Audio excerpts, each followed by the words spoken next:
అక్కడ వచ్చి కొట్టిండు, వీడియో నన్ను కొట్టిండు, చేసాడు.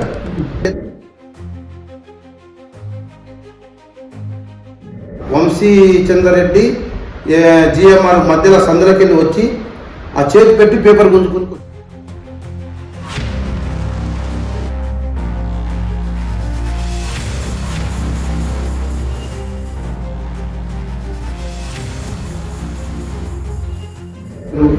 జిఎంఆర్ కింద పడ్డాడు. ఇతను బీజేపీ వాడు, వీడికి బీజేపీకి ఎట్లా ఇస్తున్నారని వల్గర్ భాష మాట్లాడి అదే వైశ్య కులం వాళ్ళు ఈ రాజకీయంగా ఎదగొద్దా, మండలంలో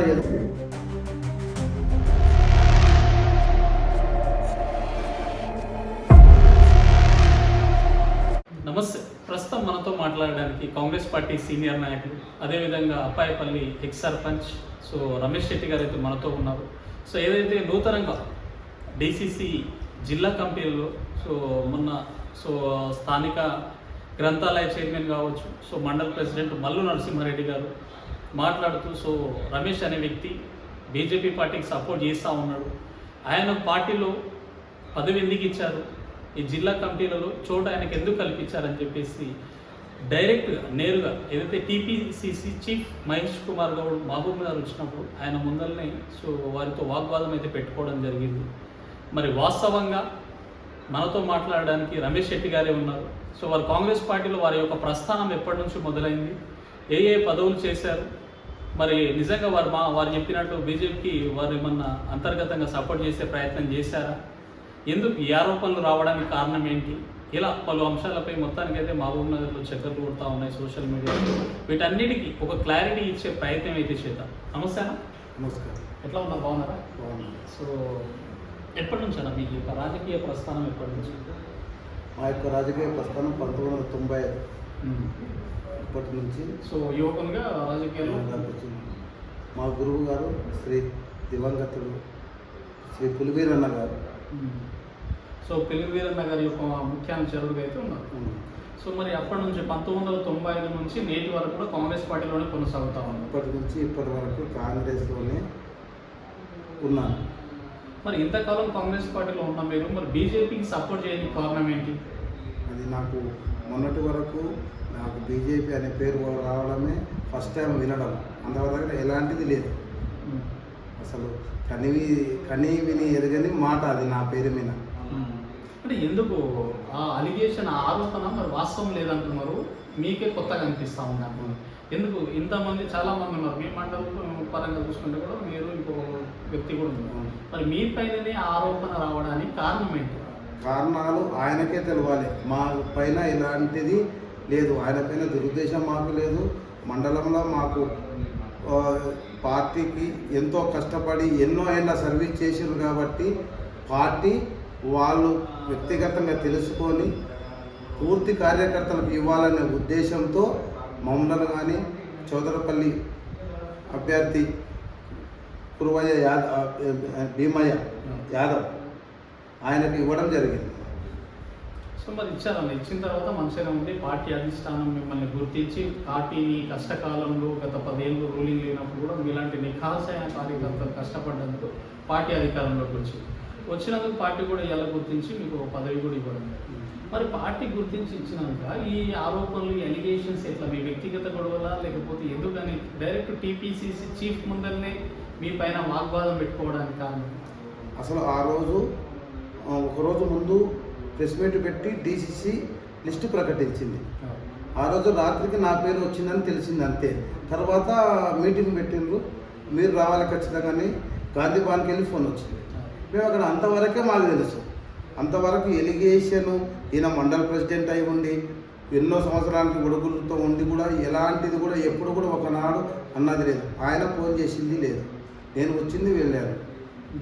అక్కడ జరిగిన సంఘటన ఫస్ట్ అది అనుకోకుండా జరిగిన మాట, అంతే కదా.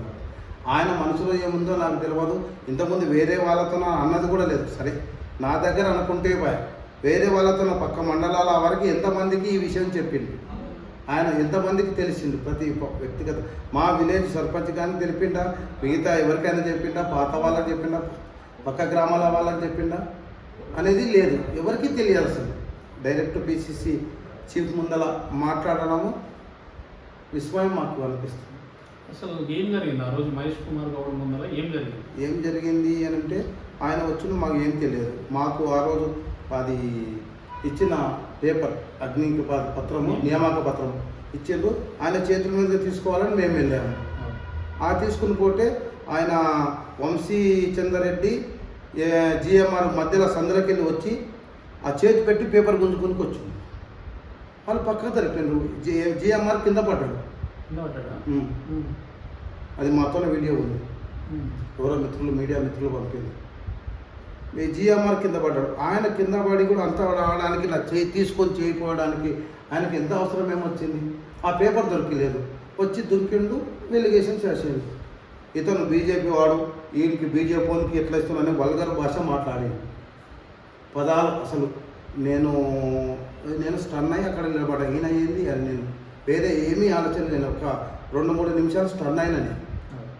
నాకు ఏమి అర్థం కాలే, ఏంది అసలు ఏం జరుగుతుంది, ఏం లేదు. సైలెంట్ అందరూ మీరు పాండి అంటున్నారు అంతకు తప్ప ఆడ ఏం జరిగింది తెలుస్తలేదు. తర్వాత కొన్ని తేరుకొని నేను ఏడు చేసిన అక్కడ పోతే అల్లరి పెట్టి మళ్ళీ నా పైన చేసి కొట్టిండు. ఆ వీడియో దొరకలేదు, ప్రయత్నం చేస్తున్నాం.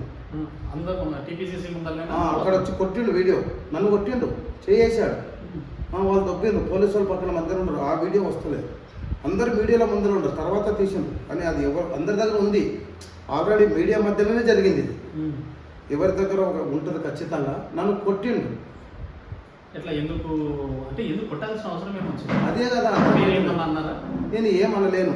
ఆడ పక్క కోయిల నిలబడ్డా, నేను ఏంది మాట్లాడదామని నేను పక్కలో మాట్లాడుతున్నా, వచ్చిండు కొట్టిండు అంతే. ఆడ వీడియోలు ఉన్నాయి కదా. నేను ఆయనని ఏమి అనలేదు, చేయలేదు. నేను ఆ పబ్లిక్లో వాళ్ళేమో ముందర ఉన్నారు, సెకండ్ ఫేజ్ థర్డ్ ఫేజ్లో నేనున్నా. ఇక్కడ మళ్ళీ వచ్చిన చెప్పింది వచ్చిన కొట్టి నేను ఇక్కడ మాట్లాడుతున్నా పబ్లిక్లో. ఆయన కూడా అంగి పట్టుకొని గుంజీరు, ఎవరు వెనుక గుంజిరో నాకెట్లా తెలుస్తుంది? ఆయన వెనుక ఉన్న వాళ్ళు గుంజిండొచ్చు కదా, నేనైతే ఆయన వెనుక లేను కదా. ఆయన అంగి పట్టి గుంజి కొట్టిండు, నన్ను గుంజిండు అంటాడు. నేను ఆయనకు నాకు వ్యత్యాసము మీడియాలో కనబడుతుంది. ఇప్పుడు సరే, నేను అబద్ధం చెప్పినా ఆయన చెప్పినా మీడియా ఉంటుంది కదా. మీడియా కనబడుతున్నప్పుడు నేను ఆయన వెనుక అంగి ఎట్లా చూస్తా? నేను దూరం ఉన్నది ఎంత దూరము, ఆయన ఎంత దూరంలో ఉన్నాడు. నేను ఆయన వెనుక వాళ్ళు ఎవరో గుంజి వాళ్ళని నా మీద దుష్ప్రచారం చేయడం ఎంతవరకు కరెక్ట్? సో మీరైతే ఒక మాట లేరు లేను. అక్కడ వెళ్ళి నేను అడుగుదామని అలా మాట్లాడుతున్నా పక్క వాళ్ళ దగ్గర. నా బీజేపీ ఎట్లనో నిరూపిస్తే ఇక్కడ రండి మాట్లాడు, అదొక్కటే మాట మాట్లాడి అంతే. అలా కామన్గా మాట్లాడ, అంతకు తప్ప వేరే మాట్లాడినా చేసుకున్నాను. ఇంకా నేను మాట్లాడదామంటే నేను అదే, మా అబ్బాయి ఉన్నాడు సత్య ప్రమాణంగా. నేను ఎప్పుడు ఇంతవరకు 30 ఏళ్ళ సర్వీస్లో ఎప్పుడు కూడా నేను కాంగ్రెస్ దాటి వేరే ఎవరికి చేయలేదు. మా పిల్లలు ఉన్నారు, నేను ధర్మసాక్షిగా చెప్తున్నా. అదే కూడా మళ్ళీ నేను బీజేపీ అంటున్నారు, ఆయన పిల్లలు దొరకకుండా మాకు ఎక్కడైనా సరే మాకు మన్యంకొండ దేవుడు వెంకటేశ్వర స్వామి మాకు అందరికీ ఉంది. నేను నా కుటుంబం తీసుకొచ్చి మన్యంకొండ దేవాలయంలో ఉంటాను. నేను ఎలాగా చేయాలని దేవుని మీద ప్రమాణం చేసి చెప్తా. మాకు అదే ఆయన కూడా, ఆయన మన్యంకొండ కదా, ఆయన కూడా ఫ్యామిలీతో 2 పిల్లలు తీసుకొని 3 పిల్లలు తీసుకొని రమ్మనాలి. అదే చెప్పండి, నేను దేనికైనా సిద్ధంగా ఉన్నప్పుడు నేను ఫస్ట్ చెప్తా. ఆయన చెప్పిన తర్వాత నేను తప్పు నేనన్నా ఒప్పుకుంటా, దేనికైనా నేను సిద్ధం. సో మీకు వారికి మధ్య ఇంతకుముందు అయితే ఎటువంటి భేదాలు లేవు, మాట అనుకున్నది కూడా లేదు. కొన్ని ఆయన ఏమన్నా భేదాలు ఉంటే చెప్పమనండి. ఎప్పుడైనా సరే నేనేమన్నా భేదాలు మాట్లాడినా, ఏ సందర్భంలో అయినా కానీ, ఎప్పుడైనా మీటింగ్లో కానీ, ఇలాంటి సందర్భంలో అయినా కానీ, ఆయన కించపరిచే విధంగా అయినా కానీ, వ్యతిరేకంగా కానీ ఏమైనా నా మీద ఉంటే చెప్పండి, భేదం ఏం లేదు, దానికి నేను ఒప్పుకుంటా. మొన్న జరిగిన సర్పంచ్ ఎలక్షన్లో అంతా కలిసి పనిచేశారు, అందరం కలిసి పనిచేసాం. ఆయన కూడా కలిసి పనిచేసిండు, ఆయన కూడా వచ్చిండు, ఆయన మిట్టిండు, ఆయననే అభ్యర్థి ప్రకటించిండు, ఆయన శాల్వలు కప్పిండు. మొదటిసారి నామినేషన్ రోజు వచ్చిండు, కోడులో నామినేషన్ వేసినప్పుడు వచ్చిండు, డీసీసీ ప్రెసిడెంట్ వచ్చిండు, మిగతా వాళ్ళందరూ వచ్చిండు. మిగతా ఇప్పుడు మళ్ళా విలేజ్లో వచ్చి ఒకసారి ప్రచారం చేశారు. ఆనంద్ గౌడ్, కోనెల శ్రీనివాస్, బెక్కర్ అనిత గారు, మరియు ఇంకా సిరాజ్ ఖాద్రి గారు, తాహేర్ గారు, ఇంకా అందరూ వచ్చి మీటింగ్ పెట్టి జనాల సమీకరణ.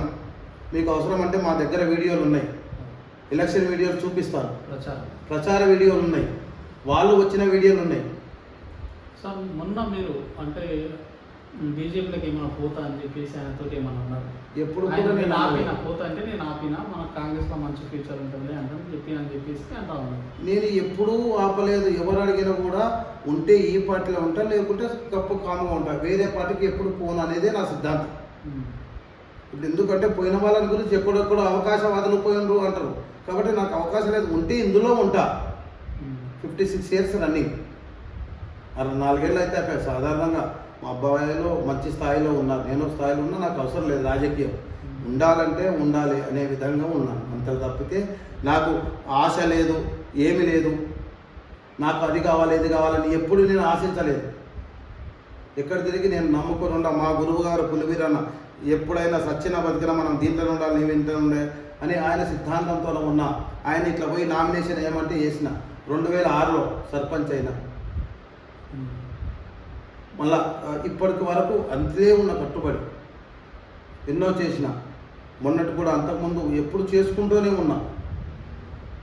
సో ఇప్పుడు ఫైనల్గా ఈ ఆరోపణలు చూస్తూ ఉంటే ఏమనిపిస్తాను? నాకు అర్థం కాలేదు ఆయన అది ఏమి అర్థమవుతుందో. నేను డిబేట్కు రెడీ. డిబేట్కి రండి, లేదా మా ఊరు గ్రామంలో అయినా సరే, మా ఊరు గ్రామ పంచాయతీల ఆవరణలో సరే ప్రజల సమక్షంలో డిబేట్ పెడతాను నేను. మా ఊరు వాళ్ళు మమ్మల్నేమంటారు, ఆయననేమంటారు, డిబేట్కు నేను రెడీ. మరి ఆయన అది ఏమన్నా సాక్ష్యాలు కూడా తీసుకొని రావచ్చు. సపోర్ట్ చేసినట్లు నేను చేసినట్లు ఏమన్నా నాది ఉంటే కనబడితే పబ్లిక్లో, మా ఊరు పబ్లిక్ చేస్తే నేను ఈడికే సమాప్తం చేసుకుంటాను. ఇట్లా నాకు తెలిసి ఇష్యూ అయినాక మీకు చాలా ఫోన్ కూడా రావచ్చు. వస్తున్నాయి, ఇట్లా పేరు ఎత్తిరు కాబట్టి వస్తుంటే కూడా ఎందుకు అనంటే ఒక పెద్ద మనసుతోన పెద్ద నాయకులు, డీసీసీ కానివ్వండి, కొత్వాల్ సాబ్ కానివ్వండి, ఇంకా పెద్ద నాయకులు, నా ఆలోచన ఈయన ఎప్పటి నుంచో ఉన్నాడు, పూర్తి కార్యకర్త, 30 సంవత్సరాల నుంచి కట్టుబడి ఉన్నాడు, ఇలా ఇస్తాము అనే ఉద్దేశంతోనే వాళ్ళు ఇచ్చిండ్రు. అంతే, నేను ఆశించలేదు. మొత్తం ఎంక్వైరీ చేసిండ్రు, గాంధీ భవన్కి వెళ్ళి ఫోన్లు వచ్చినాయి, అన్నీ వాళ్ళు ఎంక్వైరీ ద్వారానే నడిచింది. ఎమ్మెల్యే సాబ్ కూడా ఉన్నారు, ఆయన చెప్పింటాడు. ఎమ్మెల్యే పూర్తి సహకారం ఉండొచ్చు. నేను ఆయనప్పుడు కూడా ఎమ్మెల్యే సార్ కూడా ఎప్పుడు కూడా మాకు మంచిగానే చేస్తున్నాడు. మొన్న కళ్యాణంలో 3 కళ్యాణ మీటింగ్కి వెళ్ళిన అన్ని సీఎం ఎంబర్స్మెంట్ మస్తు మందికి ఇస్తున్నాడు, అన్నీ మంచిగానే చేస్తున్నాడు. మాకు ఇంకా అవసరం ఏమి, అన్నీ జరిగేటివన్నీ మంచిగానే జరుగుతున్నాయి. నేను వెలిగేషన్ ఎందుకు చేతు. సో మరి కూర్చొని ఇష్యూ అయిన తర్వాత మనం కూర్చొని పార్టీ మాట్లాడే ప్రయత్నం చేసిందా? ఏమో తెలియదు. ఎందుకంటే ఎవరు పిలవలేదు అధిష్టానంకు. ఎందుకంటే ఏమైనా చేస్తే మచ్చ ఏర్పడుతుందో ఏమని నేను మౌనంగానే ఉన్నాను. ఈరోజు మీరు వచ్చారు కాబట్టి మాట్లాడవలసి వచ్చింది. ఎందుకంటే ఎక్కడ చేసినా ఎవరికైనా కొందరికి దెబ్బ తలకొచ్చు మాటలు వస్తాయి. కాబట్టి నేను పెద్దల నిర్ణయానికి కట్టుబడి వాళ్ళకు పీసీసీ వచ్చింది, పీసీసీ వల్ల జరిగింది. అంత పెద్దవాళ్ళు ఉన్నారు, ప్రతి ఒక్కరికి తెలుసు ఏం జరిగింది ఆ రోజు అనేది. వాళ్ళకు ఉన్నప్పుడు మనం ఎందుకు వాళ్ళ మీదనే వదిలేయడం. ఉన్నాం సార్, ఎమ్మెల్యే సార్ ఉన్నారు, అందరూ ఉన్నారు, పెద్ద ఉన్నారు. వీళ్ళలో నాకు ఒక పదవి వచ్చింది, ఆర్యవైశ్య సామాజిక ఆర్యవైశ్య కులంలో ఉన్నాం కదా. 74 మంది వెలిగేషన్ అంది నా ఒక్క వైశ్య కులానికి ఆయన ఎందుకు అన్నాడు. ఇది కూడా నాకు వివరణ కావాలి.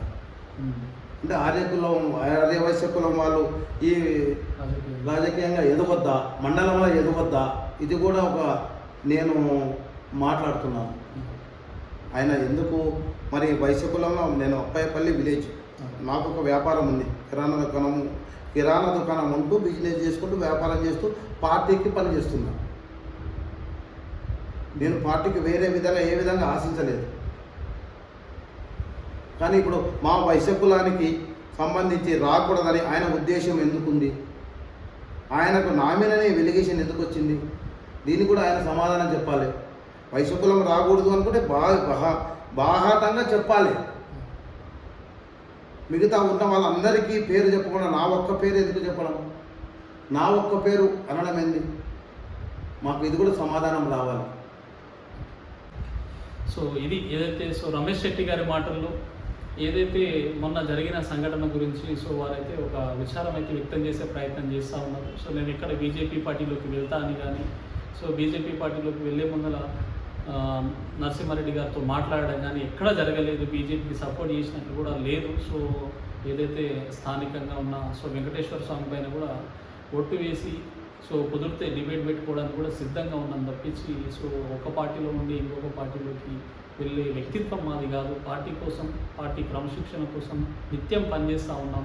పులివీరన్న గారు ఒక రాజకీయ గురువుగా తీసుకొని అని వారి మాటల్లో వివరించే ప్రయత్నం అయితే చేస్తూ ఉన్నారు. సో మొన్న జరిగిన సంఘటన అందరికీ తెలిసిందే. సో ఏదైతే స్వయంగా టీపీసీసీ ముందర ఇంత గొడవ జరిగిందంటే సో దాని గురించి మహబూబ్ నగర్లో అనేక ఊహాగానాలు అయితే వ్యక్తమవుతూ ఉన్నాయి. సో మరి ప్రజలందరికీ ఒక వివరణ ఇచ్చే ప్రయత్నం అయితే చేసే ప్రయత్నమే ఇది.